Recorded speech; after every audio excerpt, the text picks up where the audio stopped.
Pues bienvenido, enhorabuena, bienvenidos a este espacio de la Mental Wellness Society, bienvenidos a este área de habla hispana del que tengo el orgullo y el lujo de coordinar con estos grandes profesionales que todos hacen que esta familia, este Spanish Tribe, sea lo maravilloso y que intentemos y dejemos una huella positiva en la sociedad, en las personas, un impacto positivo en las sociedades y al fin y al cabo en la humanidad.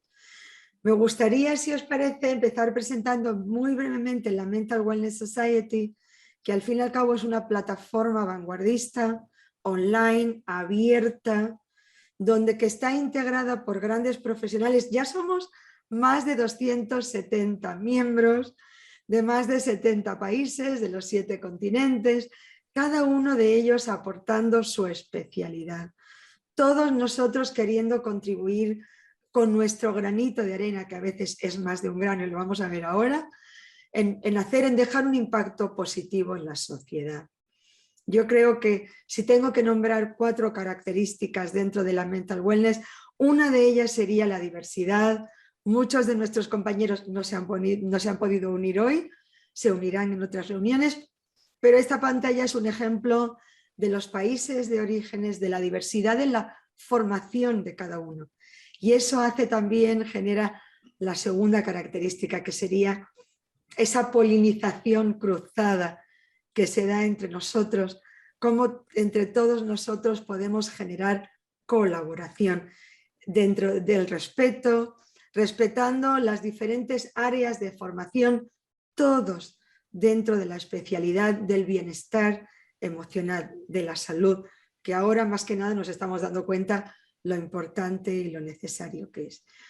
Y yo, para terminar, porque si no hablo demasiado, solamente presentar a este Spanish Tribe, que es maravilloso, a esta familia de habla hispana, porque todos nosotros coincidimos en que hoy día la vanguardia en investigación y en tecnología puntera y también en el bienestar emocional se escribe, se habla, se hace en inglés.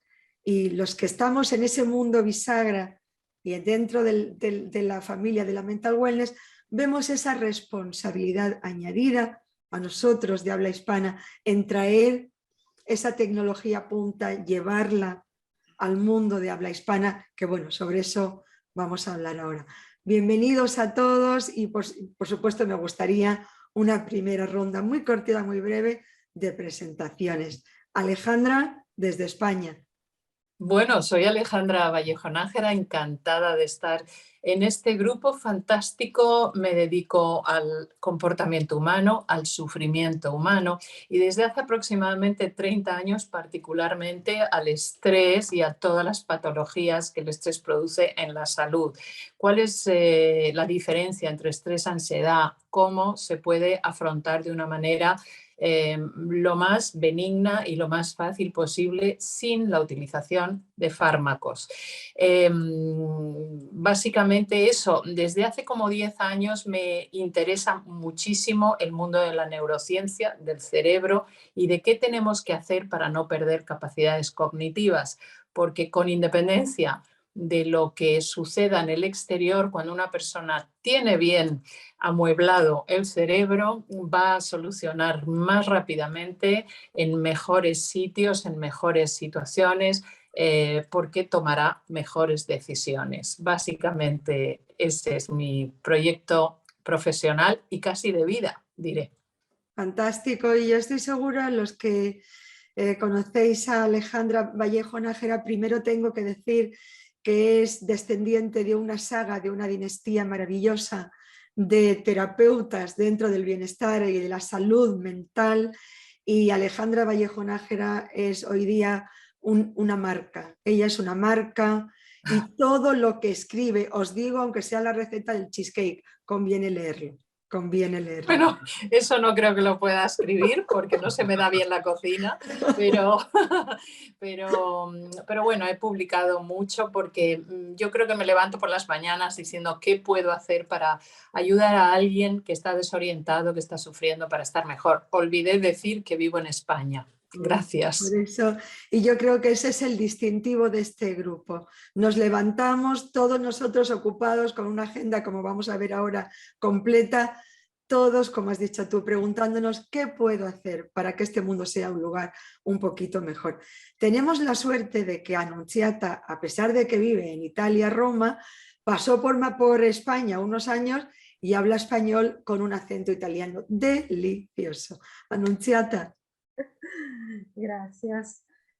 Yo soy psicóloga, me ocupo de recursos humanos, entre otras cosas, con un marco neurocientífico e intento llevar el concepto de bienestar y de factor humano en las empresas. En este periodo me ocupo de promover un cambio desde el concepto de recursos humanos, que muchas veces ha sido solo instrumental en las empresas, maximizar el profito, la eficacia, etcétera, etcétera, hacia el concepto de capital humano, donde la persona es al centro, persona como empleado, persona también como cliente, también como consumidor. Y así todo mi empeño va en este sentido, también con una visión holística, que ve la persona conectada al universo, al mundo, así hacia un desarrollo sostenible. Es todo un trabajo que parte, que empieza desde la visión del hombre, de la psicología, de la psicosomática, pero que llega también a factores industriales también, a cómo se proyecta un proceso industrial. Y eso empezando por el ser humano, quindi por su neurociencia. Por fin, hablando de las empresas, se puede hablar de la empatía, por ejemplo. Claro Ese es un desafío que llevo. Claro que sí, por eso, y me toca decir que sigo a Anuncia hace mucho tiempo y aunque ella no lo diga, hace un trabajo de voluntario maravilloso con enfermos de cáncer, enfermos terminales. El mundo del mindfulness es Anuncia y bueno, y así por eso puede llevar la paz y el bienestar a personas que están sufriendo. Hay que tener esa paz para poder compartirla. Entonces, pero ahora te vamos a preguntar con el tema de las empresas y el factor humano. Vamos a dejarle hablar al único chico que tenemos aquí hoy, Juan Carlos. Hola, ¿cómo están? Buenas tardes desde Chile, ¿eh? Yo estoy aquí en Chile, tenemos una cálida tarde. Bueno, yo provengo del mundo de la educación, yo soy profesor de educación primaria. Durante 25 años me dediqué a la educación en el aula, haciendo clase. Después, digamos, trabajando con directivos. Y después me fui al mundo de la agricultura, a criar avestruces, a cultivar plantaciones de pistacho y a asesorar en plantaciones de pistacho. Y de ahí volví a la educación y me hice, digamos, guía Montessori, así que entré en todo lo que es la metodología Montessori. Y posteriormente me hice coach. Y al hacerme coach entré al mundo de las organizaciones y me dediqué a asesorar y capacitar en el área comercial a distintas organizaciones. Y hoy día estoy con un desafío tremendo que es justamente ser asesor de seguros en MetLife.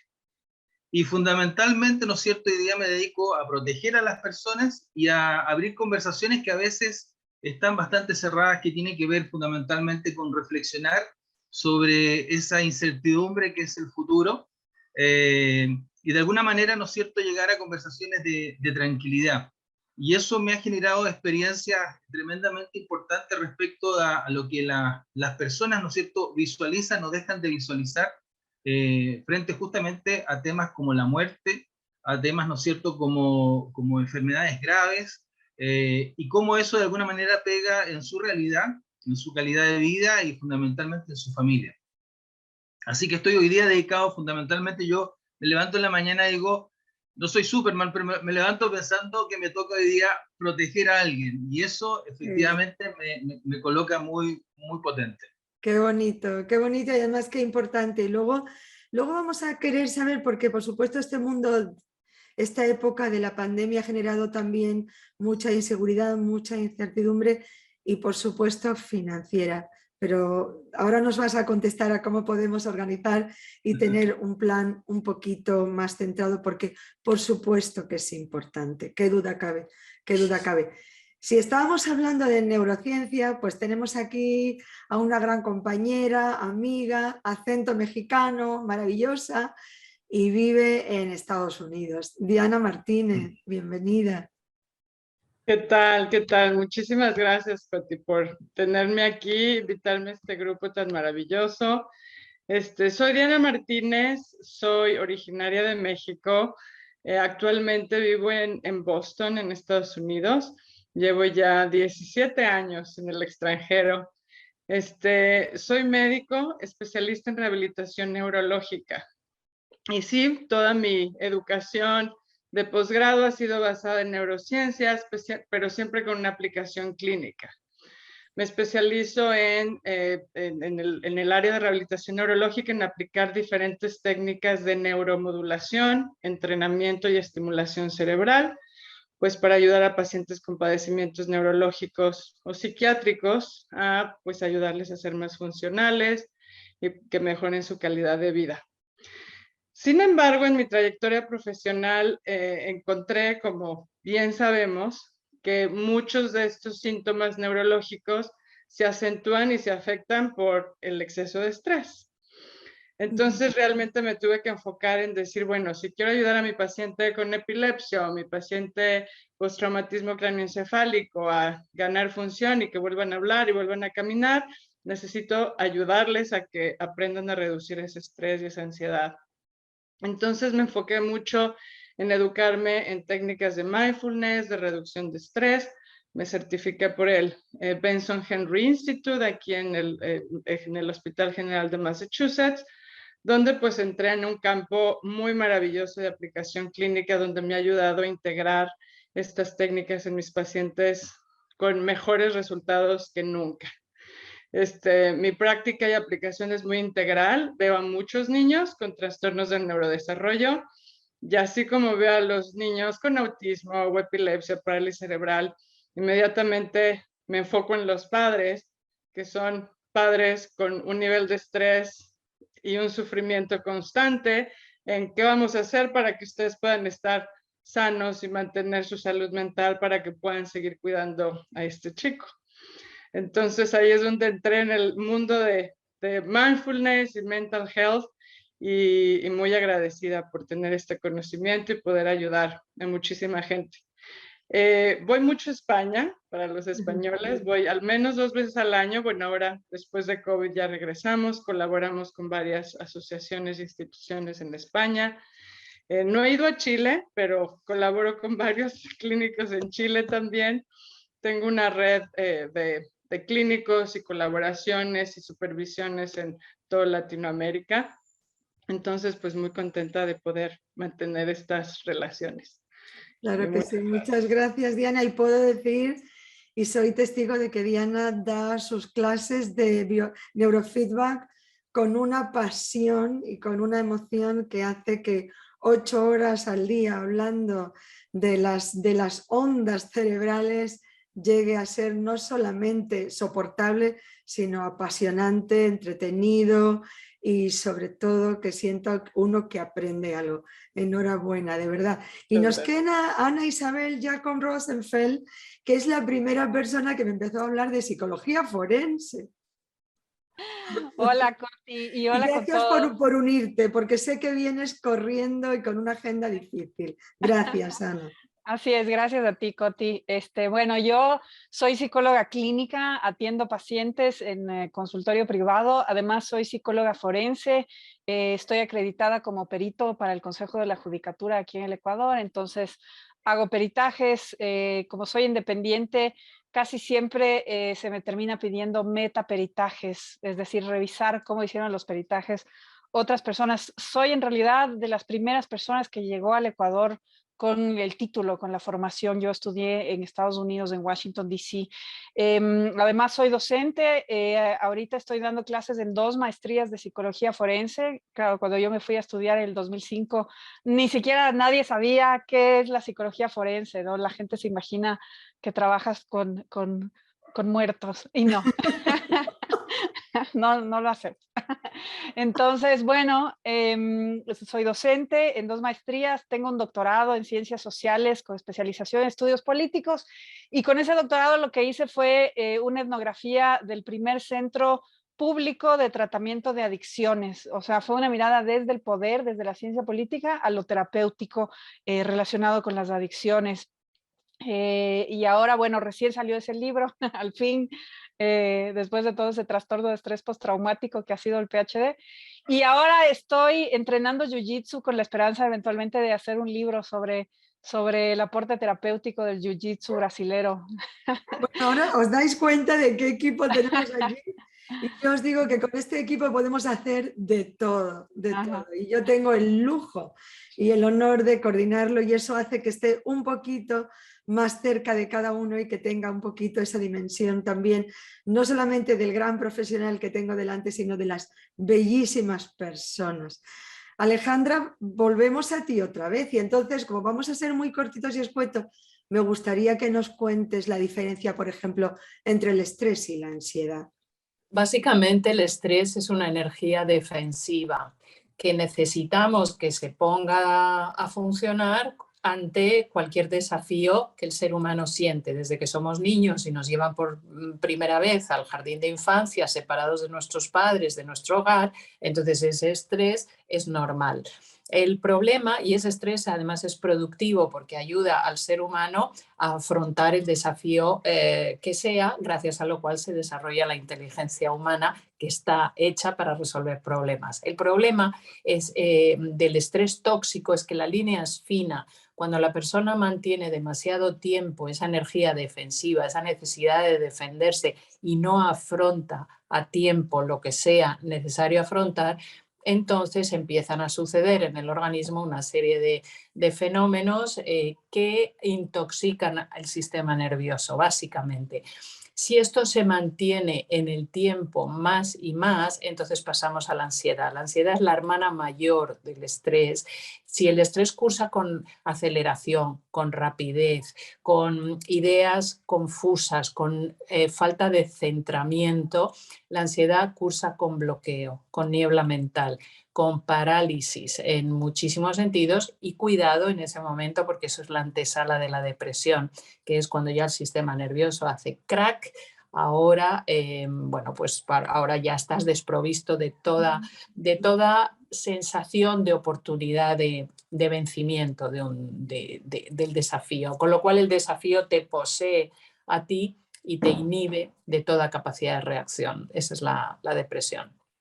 Y la segunda pregunta sería, sí, ¿cómo la podremos gestionar? Si podemos... Pues claro, afortunadamente hoy día hay bastantes soluciones no farmacológicas, dentro de que si la depresión ya está instalada en la persona, desde luego necesita ayuda farmacológica. Antes, y por eso es tan importante la prevención, antes todas las técnicas de mindfulness están precisamente orientadas a ayudar a las personas a que reviertan esa idea de que lo que tengo por delante es superior a mí y no puedo con ello, y lo reviertan lo antes posible.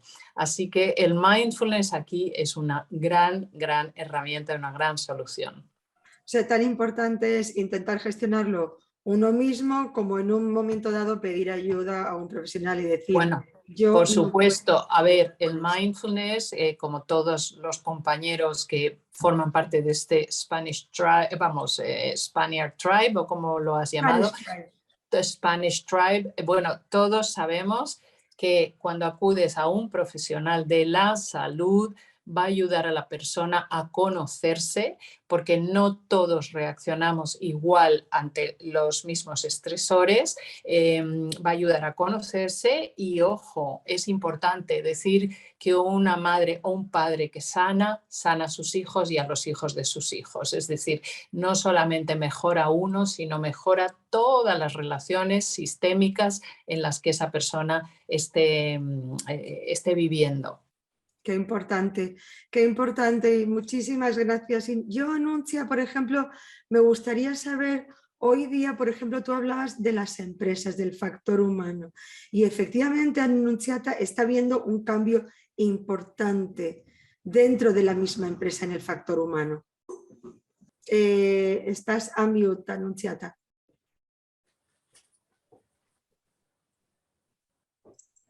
Ahora sí.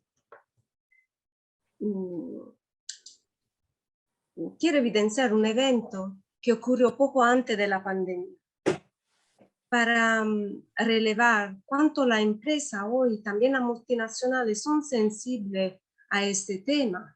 Se han despertado, han visto que el factor humano, la persona es central por sobrevivir, porque la empresa necesita actualizarse, sobrevivir, entender cómo puede cambiar.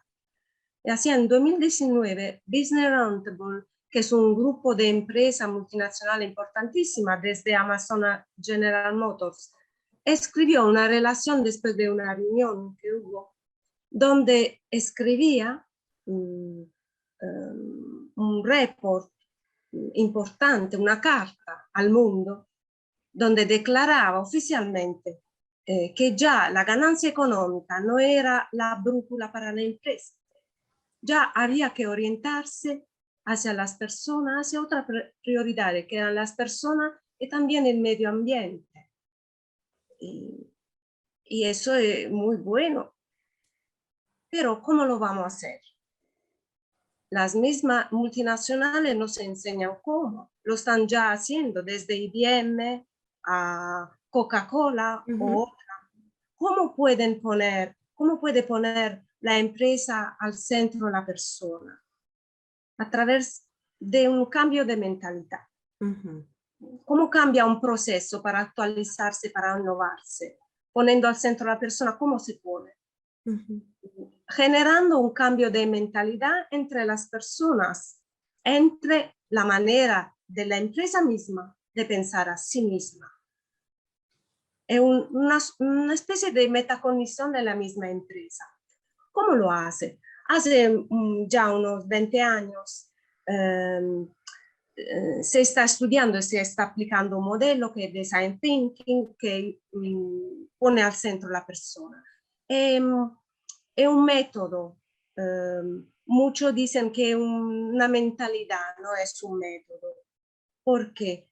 Porque mutua de la conocencia del project management, pero añade toda la característica que facilitan las competencias emocionales, por ejemplo, la empatía.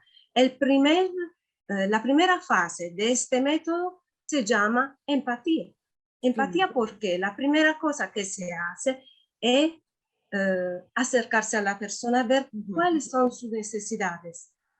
Por ejemplo, en el ámbito de los recursos humanos, ya no se habla de entrenamiento, ya no se habla de formación, de curso, fin a sí mismo, pero se habla de experiencia. Y antes de la experiencia de empatizar, de comprender lo que ocurre, qué necesita la persona, qué necesita estos empleados para que estén mejor y para que puedan dar un servicio al consumidor, al cliente oportuno para que la empresa viva.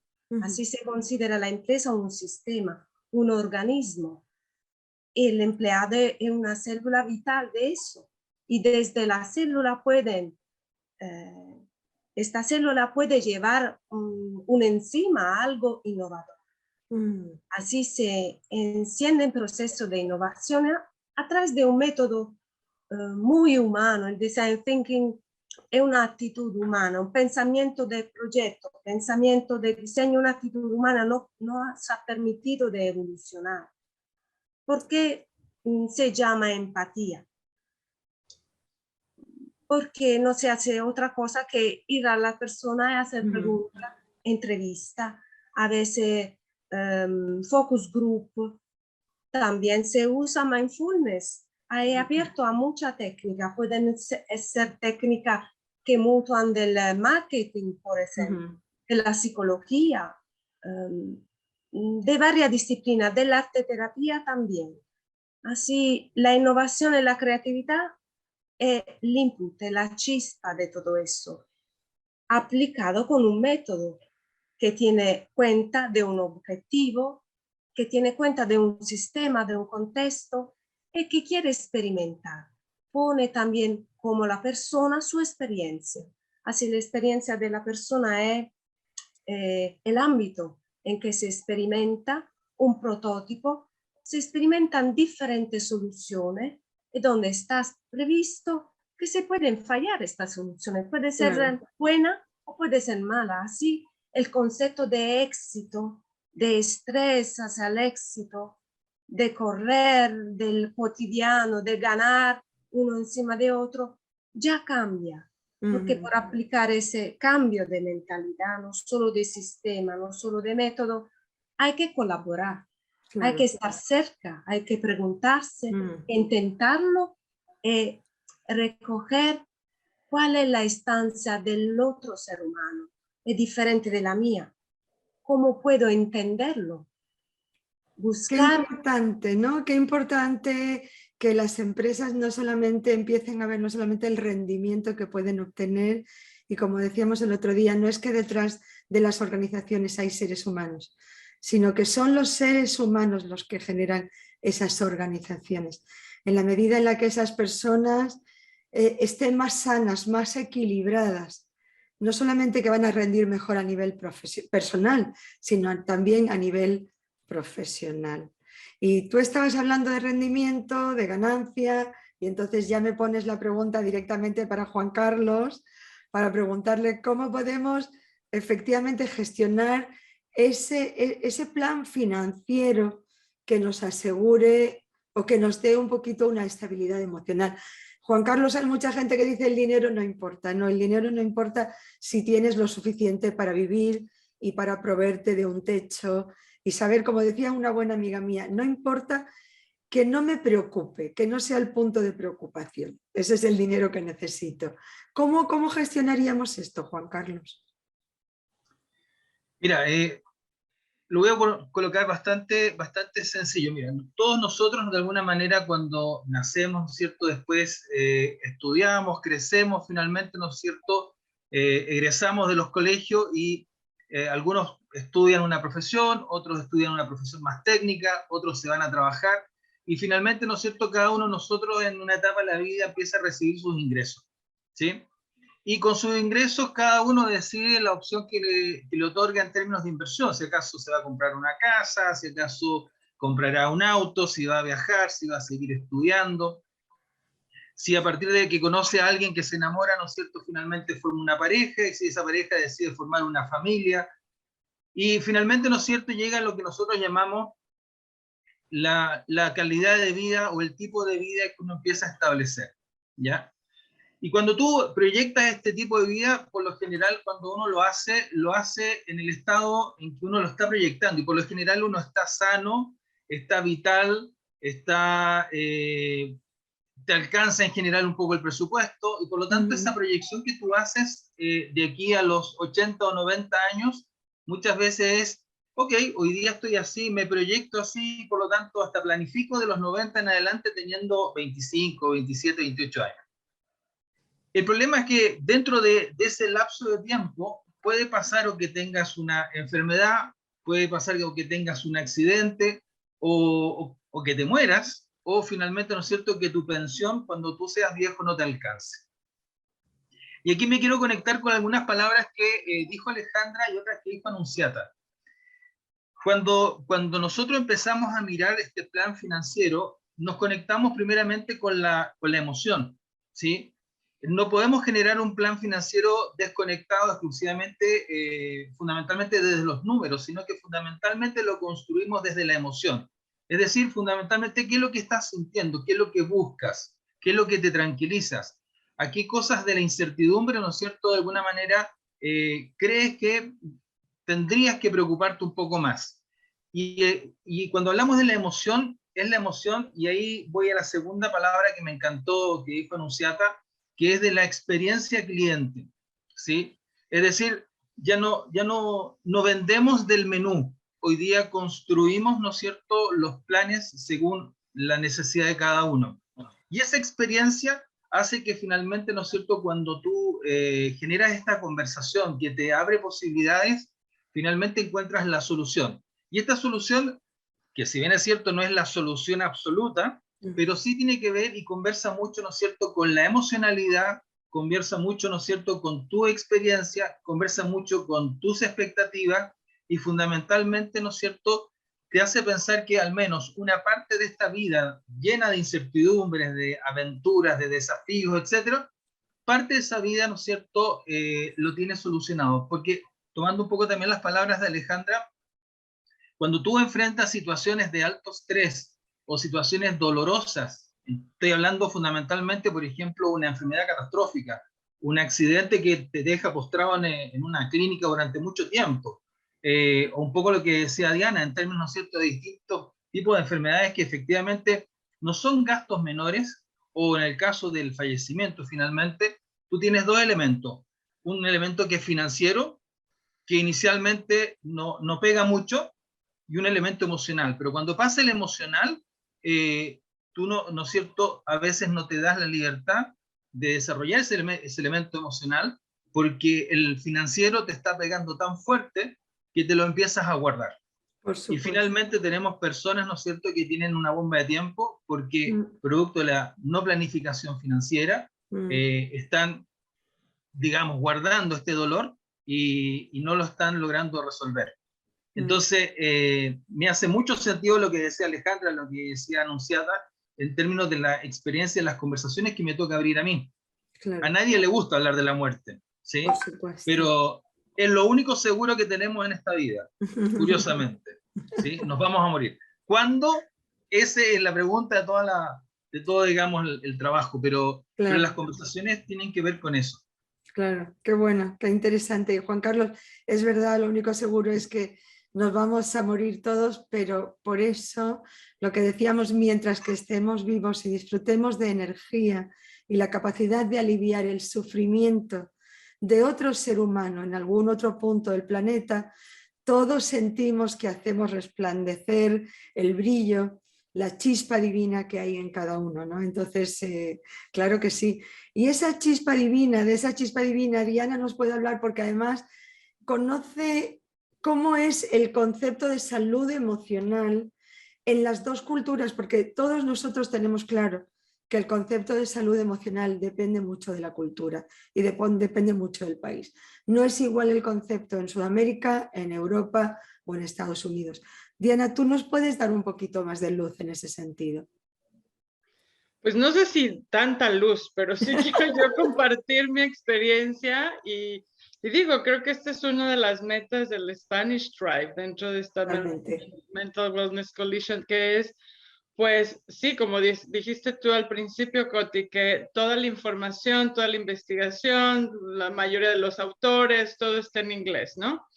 Hay una educación, hay un nivel de educación muy, muy diferente y bueno, obviamente el nivel cultural. Y bueno, yo vivo en Estados Unidos donde me toca ver el contraste muy claro de cómo la comunidad anglosajona versus latina en específico, pues es totalmente diferente cómo ven la salud mental, cómo priorizan, hacen prioridad de la salud mental y cómo, pues sí, buscan ayuda o recursos.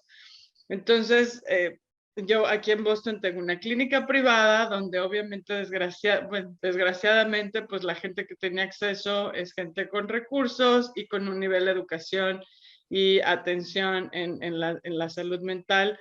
Y sí, definitivamente, aunque la comunidad latina y extranjera en general es muy amplia en Boston, pues no es mis pacientes del día a día, ¿sí? Entonces, digo, y he tenido oportunidad de abrir clínicas en México, de ayudar a otros clínicos alrededor de Latinoamérica, y es realmente un reto el poder educar a la población y decir, sí hay que ir en busca de ayuda, ¿no? Y bueno, las técnicas que nosotros utilizamos son más allá de psicoterapia, donde utilizamos neuromodulación, estimulación cerebral.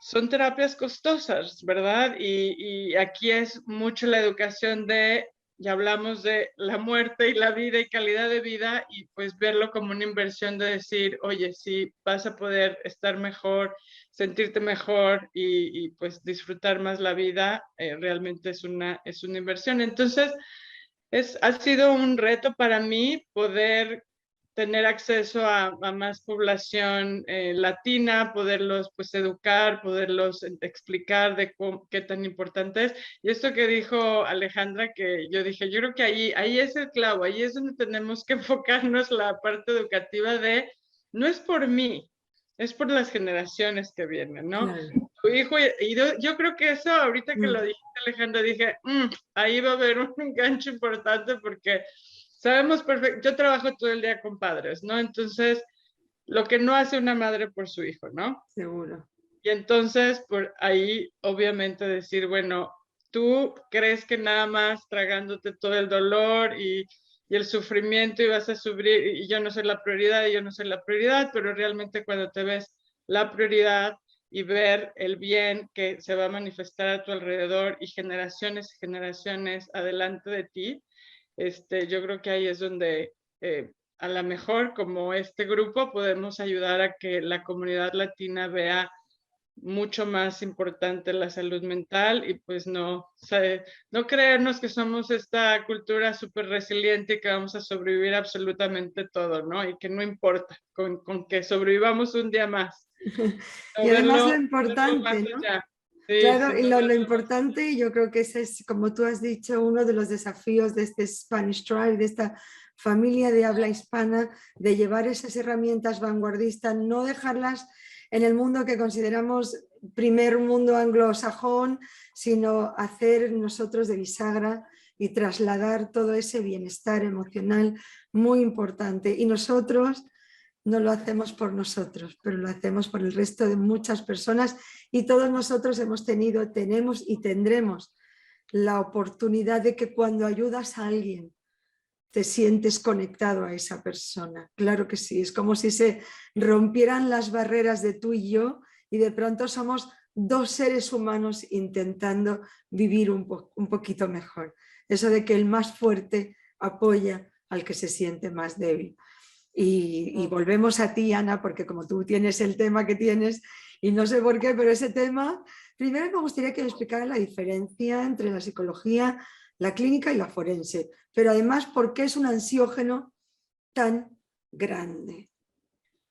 A ver, generalmente verás, aquí en el Ecuador ha pasado, y me imagino que ha pasado en otros de los países, pero aquí en el Ecuador ha pasado que este espacio de la psicología, la ciencia de la psicología aplicada al sistema legal para explicarle alguna cosa al juez y ayudarle a tomar decisiones, ha estado en manos de los psicólogos clínicos que no tienen la formación. Y entonces ha habido en las representaciones sociales esta gran confusión de creer que venimos al espacio de lo legal a dar terapia, y no venimos a eso, es muy, muy diferente. Venimos a aplicar la ciencia de la psicología para explicarle al juez. Nos puede contratar la defensa, la fiscalía, quien tú quieras, pero nuestro trabajo siempre será para el juez. Ahí está la gran diferencia en la relación que establecemos con la persona que estamos evaluando, con el caso. Porque cuando nosotros tenemos un paciente, pues el paciente es lo único que nos importa, que el paciente tenga un alivio, que se sienta mejor, que sobreviva, ¿no? Que todo bien. Pero aquí no, nuestra relación no es con la persona que estamos evaluando. Nuestro trabajo no es para ellos, es para el juez, y es un trabajo, y tal vez aquí te respondo de una vez la segunda pregunta. Y como para entrar en eso, quiero solamente primero decir que la Mental Wellness Society ha sido un espacio muy bueno como para agrupar, simplificar, facilitar el acceso a las herramientas del mindfulness. Muy práctica y fácilmente aplicables a los casos clínicos, ¿no? A los pacientes que tienen ansiedad, depresión, que entiendan cuáles son los procesos, cómo funcionan, cómo calmar esa amígdala que se activó porque pensó que era un tiranosaurio y en realidad solo era un problema del trabajo, etcétera, ¿no? Y entonces, aquí está clarísimo, pero en lo forense, respondiendo a la segunda pregunta y vinculándolo con esto, este es un trabajo que en realidad no es tan fácil, es un trabajo altamente estresante y entonces aquí las herramientas no tanto están enfocadas a la persona que estamos evaluando, que por supuesto que estará estresada, pero no es nuestra función y no podemos confundir los roles por una cuestión de ética, ¿no? De conflicto ético. Pero para quienes realizamos este tipo de trabajo es extremadamente estresante. ¿Y por qué es tan estresante? Y tal vez partido todos hemos utilizado todo lo que ha dicho Ale, pues otra vez, ¿no? Como el estrés fácilmente nos puede generar esa ansiedad y eso nos puede complicar muchísimas cosas, porque tú estás haciendo un trabajo que intenta asistir al juez desde la ciencia de la psicología, ¿no es cierto? Presentas este trabajo en una audiencia y en esa audiencia tienes dos tipos de cuestionamientos. El primero, que es el interrogatorio directo, que quiere que te expandas y que expliques súper clarito tu trabajo, qué lindo, y el segundo, que en realidad va a tener preguntas más cerradas y que está buscando por qué pata cojeas, dónde están los problemas de confiabilidad y validez en el trabajo que tú hiciste. Y esto puede implicar mucho estrés, no solamente por las vidas de las personas implicadas en ese proceso legal específicamente, eso ya es mucha responsabilidad, sino también por tu carrera, por tu nombre, por tu prestigio, por tu futuro. Supuesto. Es un trabajo extremadamente estresante. Entonces, estar sentado ahí y saber que puedes respirar 10 veces, decir, esto es una respuesta automática, respirarlas 10 veces, tomar alguna decisión, realmente facilita muchísimo. O sea, como que en este tipo de espacios en donde estas herramientas que son tan maravillosas con nuestros pacientes, pues nos sirven a nosotros mismos y pueden facilitar que hagamos un mejor trabajo y que entonces el juez o el jurado o quien sea que vaya a utilizar nuestro trabajo se enfoque efectivamente en la calidad de la metodología y no en lo nerviosos que podemos estar y por ende bloqueados o etcétera, etcétera, ¿no? Esa creo que es como la aplicación que yo le veo en lo forense. Bueno, maravilloso. Nada más que hay que verte a ti para sentir que de verdad no solamente que manejas el estrés, sino que yo creo que lo tienes dominado y absolutamente amaestrado. Me encanta estar aquí. Solamente quiero recordar también que dentro de la Mental Wellness Society hay ese brazo educador que es la Mindful Choice Academy, donde cada uno de vosotros tiene un curso en el que va a traer su especialidad. Las personas que nos ven, que nos siguen, primero las animamos a que nos envíen cuáles son los temas de todos los que hemos visto hoy y de otros muchos más, de nuestros compañeros que no han llegado hoy a esta reunión, qué temas les gustaría que tratáramos así a modo de webinar, con efectos prácticos, con tips, con consejos para todos.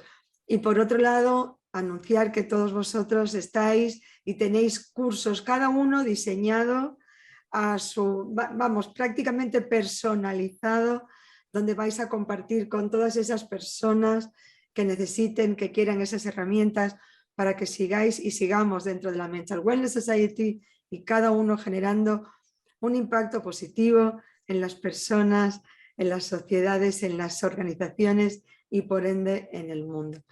Me queda solamente agradeceros de todos los lados del planeta que os habéis reunido aquí hoy. Gracias por haber compartido este tiempo de calidad y una vez más, para mí personalmente como Cotia Serín, el estar en contacto con vosotros para mí es ya absolutamente bienestar emocional. Muchísimas gracias y hasta la próxima si Dios quiere. Muchas gracias y suertes a todos. Gracias. Muchas gracias. Encantada de veros. Gracias, Katy. Suerte.